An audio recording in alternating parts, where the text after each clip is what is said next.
I know we're going to follow up on this week to week to see what happens. It may happen, it may not. We don't know. It's definitely worth an effort.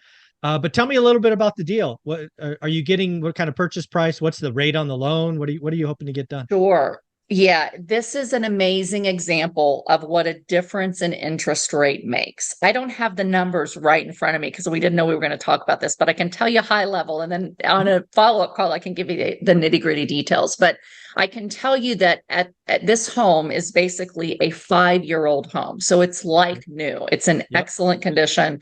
It's in a beautiful new neighborhood in a really great part of town, low crime, great schools, close to jobs. It's the neighborhood you want to be in. It's got a pool and a community park. Very, very nice. It's in the 300,000 range.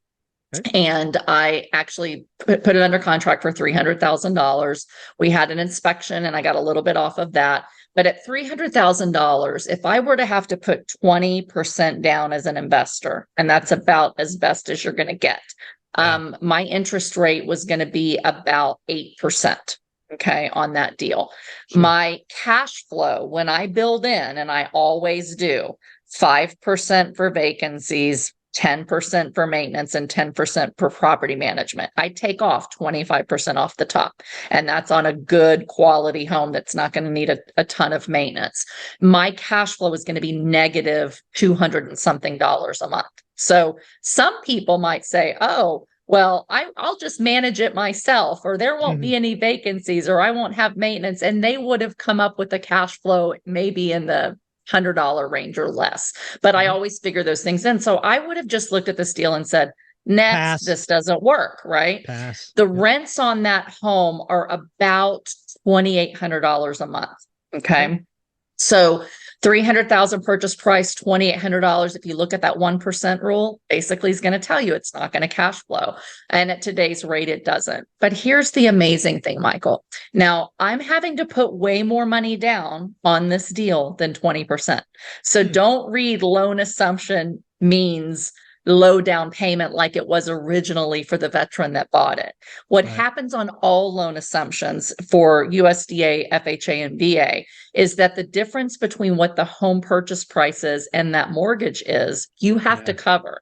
So I'm putting about $80,000 down on this property. It is not a low money down range, property. It's basically about 25%, give or take, of the home price. So, basically similar to going through a small bank. But here's the thing. The interest rate is 2.375%. That's a little better than 8. Okay. It's a little bit better. It is 3 times less. It's a third of the interest rate. Okay. Wow. So with that interest rate, all other assumptions exactly the same for maintenance, repairs, reserves, vacancies, it will net about $460 a month, positive cash flow. Right. Okay. So when you look at that on an $80,000 investment, it's not phenomenal. It's about a 6%. I calculated, I think, 6.8 cash on cash return all in with all of my numbers, because I did get a little bit discount on the price. But 6.8% cash on cash plus a mortgage rate that is below inflation and below real inflation almost always is basically paying me to have a mortgage. My mortgage pay down every month with my cash is close to $1,000 a month net when I add cash and mortgage pay down. So now you're talking, $12,000 a year positive income on mortgage pay down and cash on a $90,000 investment. And here's the thing. If I want to, when rates come back down, I can always put a home equity line of credit on it, a business equity line of credit, put a second mortgage on it or something to get some of that cash back out.